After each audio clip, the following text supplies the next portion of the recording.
Kembali lagi di Talkation, Talking Education for Action.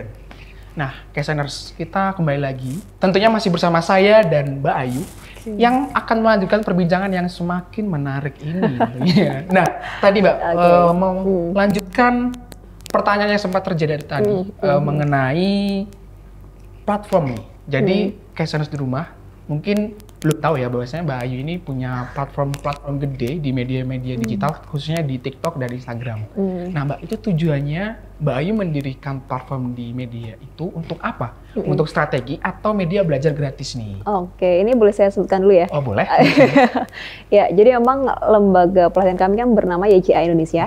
Dan memang platform-platform edukasi lainnya yang kami buat itu seperti Teropong Pengetahuan, kemudian Semara Indonesia. Begitu. Nah, dua ini memang ya kalau saya bilang masih ya lumayan lah, dibilang besar pun belum. Ya kita masih terus berproses. Tujuannya adalah sebenarnya karena memang kami fokusnya adalah peningkatan sosial anak muda.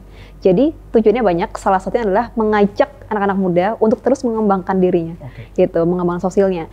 Karena gini, alumni YCA Indonesia itu pasti butuh wadah untuk berkembang kan, Mas. Baik. Nah, jadi platform itu bisa jadi salah satu mereka, gitu, salah satu cara atau wadah mereka untuk meningkatkan bagaimana sih mereka berkontribusi, meningkatkan soft skill public speaking-nya, ya melalui tadi platform-platform itu. Oh, jadi memang peran dari platform tersebut memang disediakan untuk sebagaimana apa yang disampaikan oleh Mbak Ayu tadi, kayak harus begitu, Mbak ya? Iya, betul. Nah, Mbak, ngomongin kondisi public speaking nih, sebagai speakers, Mbak Ayu, sebagai yang udah bertahun-tahun di dunia public speaking itu gimana sih, Mbak, menurut Mbak Ayu kondisi public speaking khususnya di Indonesia sendiri? Saat ini ya? Iya. Saat ini. Mas Dava, kita sudah masuk ini ya, era industri 4.0 ya. Oh ya, benar banget nih. Meskipun Indonesia sebenarnya kalau menurut saya belum merata.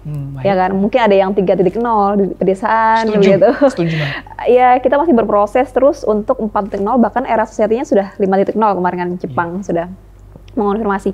Jadi kalau misalkan nih ditanya bagaimana sih kondisi yang sekarang, kita sangat butuh, Mas. Sangat membutuhkan public speaking, apalagi sudah eranya teknologi. Public speaking itu sangat penting. Coba deh kita lihat, sekarang banyak sekali TikTok award ya, TikTokers yang benar-benar mereka bisa memaksimalkan potensi diri mereka, tapi sebenarnya ciri khasnya apa? Public speaking. Benar. Begitu. Dan mereka pasti bisa berbicara dengan baik, karena tujuan dari public speaking bukan hanya bagaimana kita berbicara lancar saja ya, tapi bagaimana sih kita bisa mengeluarkan ide gagasan kita dengan baik, dan itu bisa membantu orang banyak. Oke, juga mungkin pesan-pesannya juga mudah diterima gitu, Mbak ya. Betul, betul. Kita mungkin customer di rumah harus ini ya, meningkatkan public speaking-nya gitu, Mbak. Yes, mungkin betul. Biar lebih enak juga, nanti banyak dibutuhin juga di dunia kerja, bener ya, Mbak? Iya, betul, betul. Oke, gitu guys, Cationers. Nah, Mbak, sebelum kita lanjut, aku ada hadiah. Bukan hadiah sih, ada kita lihat aja ya. Apa nih? Kok saya takut ya? Nah, kebetulan saya punya pilihan, 3 pilihan buat Mbak Ayu. Ada di saku sebelah kiri saya, di saku celana sebelah kiri, atau sebelah kanan. Mbak Ayu silahkan pilih yang mana. Bebas. Pilihan seseorang itu memperlihatkan motivasi seseorang. Waduh, jadi saya akan pilih yang atas. Yang atas, baik. Kita lihat, kita apa nih, Mas? Sembunyikan. Jangan lihat ya. Angpau? Oh, bukan. Ada gambar kacamata. Kacamata. Dan isinya di sini adalah pandangan Mbak Ayu soal pentingnya public speaking di era masa kini. Itu setelah tadi sempat disinggung tentang seberapa pentingnya public speaking untuk masa saat ini dalam mencari pekerjaan atau dan lain-lain. Itu mungkin pandangannya Mbak Ayu pentingnya public speaking. Selain itu apalagi? Ada lagi nggak? Baik, banyak sekali, Mas, sebenarnya. Bagi teman-teman ini ya, Cationers ya, yang masih berpikir bahwa public speaking itu untuk berbicara lancar saja, no ya, big no. Kenapa? Karena begini, ketika kita bisa menjadi public speaker yang baik, ya, misalnya nih penghubung, oh ternyata sahabat kita A sama B ini bertengkar. Kemudian dengan ilmu public speaking, kita jadi bisa mengakurkan itu, gitu, membantu mereka untuk aman-aman saja, gitu kan, hubungan yang menjalin silaturahmi. Selain itu, ketika kita belajar public speaking, kita juga bisa benar-benar dipercaya oleh orang lain untuk mengerjakan sesuatu. Kepercayaan seseorang itu kan mahal ya harganya, Mas. Gitu. Jadi melalui public speaking kita harus benar-benar memaksimalkan sih. Gitu.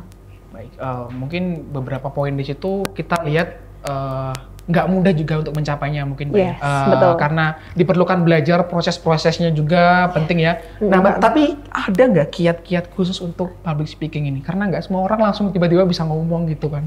Oke. Ada tips dari Mbak Ayu? Mungkin Baik. silakan.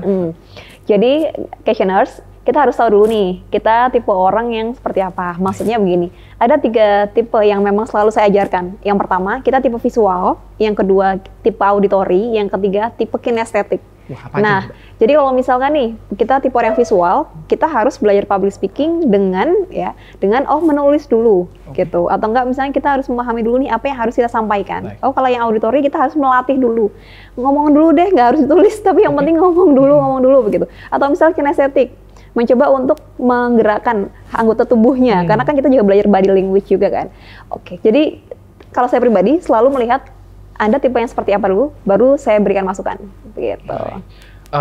Mungkin juga dalam belajar, meskipun kita kadang kalau orang belajar ngomong atau pinter ngomong malahan, public speakingnya bagus, itu malah kayak dipandang gimana ya, Mbak? Contohnya saya pernah mengalami dulu di kelas, bahwasanya kalau saya aktif, teman-teman saya malah gak suka, Mbak.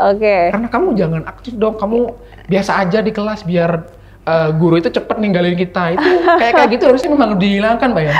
Karena punya public speaking yang bagus, justru kita harus bangga dong, Mbak. Bener ya? Oke, jadi memang ini ya, seseorang itu kan memiliki banyak sudut pandangan ya. Kalau saya pribadi sih begini, ketika memang kondisinya teman-teman sudah sangat lelah, ya sudah saya ikuti gitu. Tapi kalau misal ternyata banyak teman yang bingung nih terhadap penjelasan guru atau dosen, ya sudah saya membantu mereka untuk bertanya. Baik. Kita jadi penghubung kan jadinya. Ya, bener banget tuh Castioners. Nah, tapi setelah saya dan Mbak Ayu berbincang-bincang dan sharing-sharing tentang dunia public speaking, Castioners, kita akan seru-seruan bareng, saya dan Mbak Ayu. Tentu saja dengan caster di rumah juga ikut seneng-seneng nih bareng kita. Karena setelah yang satu ini, kita akan kembali lagi di segmen games tentang kita bakalan nguras dan melatih casterers di rumah itu kira-kira bisa nggak jawab juga ikutan games bareng kita. Jadi jangan kemana-mana ya casterers, tetap di Talkation, Talking Education for Action. Kan Bayu bisa ini apa, Mas? Ini apa? Ini ada burung, ini ada atau. Ada atau. Iya. Waktunya 5 detik. 4. 3.